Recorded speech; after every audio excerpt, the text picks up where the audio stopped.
Welcome back. Let's talk about influential communications. I'm here with Ty Bennett. He's the author of The Power of Storytelling. He's a motivational speaker and an altogether goal-oriented guy. Ty, welcome. Hey, thanks nice for to having meet you. me. Yeah, Absolutely. great to have you here. Thanks for coming. Talk about how you got at a relatively youthful age, how you got into this category that is usually populated by people who've done other things and been really successful. Not that you haven't, but I think a lot of folks have kind of an easy time getting into motivational speaking, and that somebody ghostwrites the book for them and that sort of thing. Talk about your journey and how you got to doing all this stuff at a young age. I kind of followed that same path. I just started younger. So I started as an entrepreneur when I was 21. My brother Scott and I started a direct sales company together, and he was a lot older. He was 22 at the time. I see. So he had the benefit of experience. He had a lot more wisdom for sure. And, right. Long story short, we jumped in. We worked extremely hard, and we built a business in our 20s that succeeded over $20 million in annual revenue. Wow. And so as an entrepreneur, I had success, and in the process of building that business, I spoke for a lot of our conventions. I spoke for a lot of different groups really all around the world, and I found that's what I love to do. It's my passion. I think it's amazing. And so about 3 years ago, I ventured out into the world of professional speaking to sales and leadership organizations, and led me down the road of eventually writing this book, The Power of Storytelling, and it's been a fun experience. Good for you. Now, were you a performer? When you were young, when you were in school, did you do shows or music or anything like that? Or was this kind of a discovery as far as the love of getting up in front of people? Because most people would rather do anything than that. They say that people fear death more than they fear speaking, or fear speaking more than fear death, which is just crazy when you think about it. I actually started in my 6th grade play until my voice changed. I think I had a good singing voice, and then it went downhill after that. So I didn't do a lot of theater or anything, but I enjoyed speaking. I was in different leadership programs and had some experience there. I've never feared it, but it was really a discovery for me. It was a talent and a passion that came together in the process of building our business. Very cool. So talk about kind of the transition from doing the business thing. Obviously, what your day looks like is work, making calls, making sales, developing the business, all that sort of thing. Is this what you're doing full time now? Talk about what it's like today to be doing this. So I speak for all sorts of different companies, do keynote speeches and sales training, presentation training for a lot of different people. And so if I'm at home, then I'm working on new material, dealing with clients and all the details. If I'm on the road, then I'm giving a speech somewhere, and I'm on the road pretty consistently. So in the process of doing it, I've got a great group that works with me and helps put that all together. And ideally, I'm showing up for the next client totally prepared and ready to give a speech that is going to impact them in whatever capacity it is, whether that's a sales conference or for their management team or whoever I'm speaking to.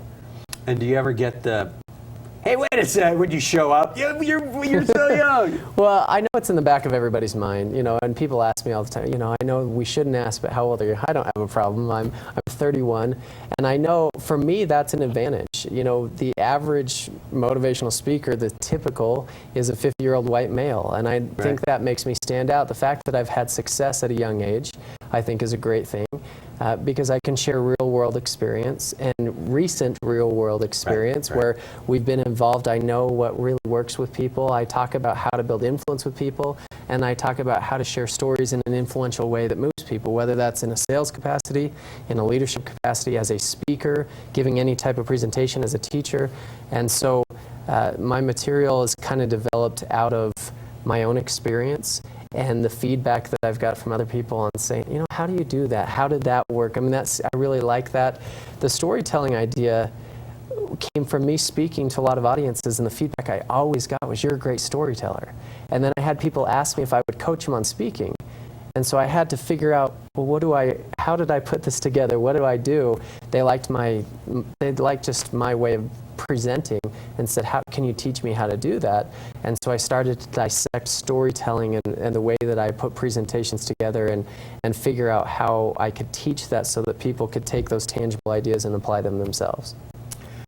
My favorite quote that I've never heard put in exactly this way before, but is absolutely 100% my philosophy that I have never stated in such a way, but I agree with you 100%, and I think this is a great one for our viewers, and that is, it is more important to be interested than interesting.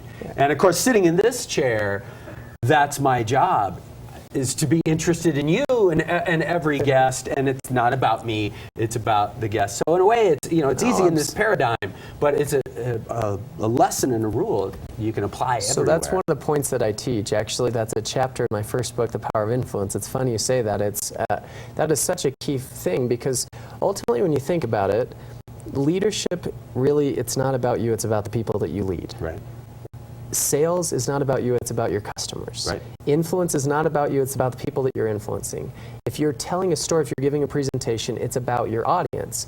And we screw it up so often because we think it's all about us.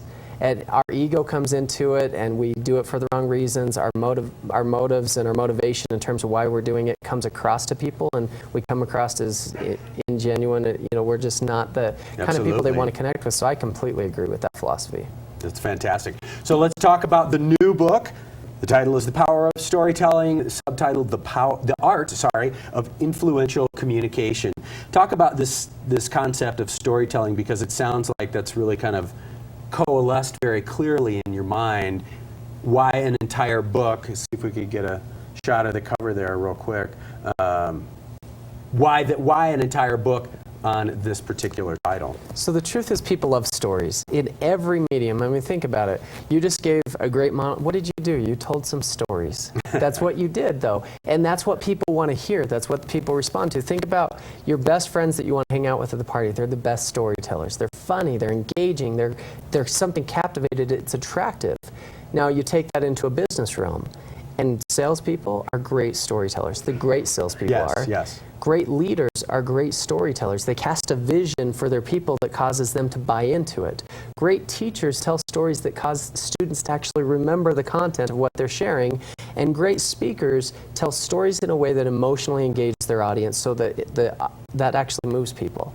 I've loved stories my whole life. My kids, I have young kids, they love stories. Every night is story time with Dad. I mean, it's what I do for a living, so we have fun with it. Right. But they love it, and you can teach great lessons through it. And I've just found in the process of me being in front of so many people in a sales capacity, in a leadership capacity, as a keynote speaker, it's the stories that really move people. And so I started to dissect it, and I looked out there, and there's other books on storytelling. Most of them talk about storytelling's great, and they might tell a couple of great stories. And I wanted to create what I was looking for, what I found bits and pieces of all over, is how do you actually craft a story? What's the step-by-step? How are the tangible how-tos? What do you really do to be able to be a great storyteller? Because I think it's something everyone can learn.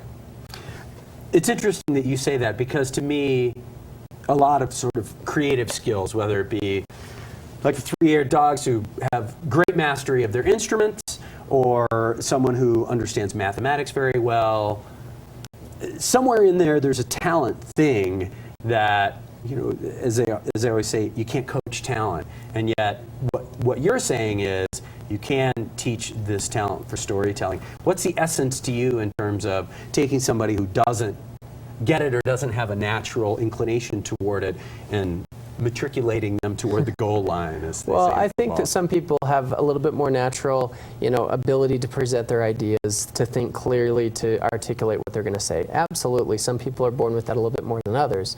But any talent can be developed if you work at it. Now, ultimately, I can walk through and you can read the book and you can learn the science, the structure, some of the techniques on how you do it. But the art, that's done when you go out and you practice and you find your own voice. It's through presenting over and over and over again. Right. They say that to master something it takes 10,000 hours, right?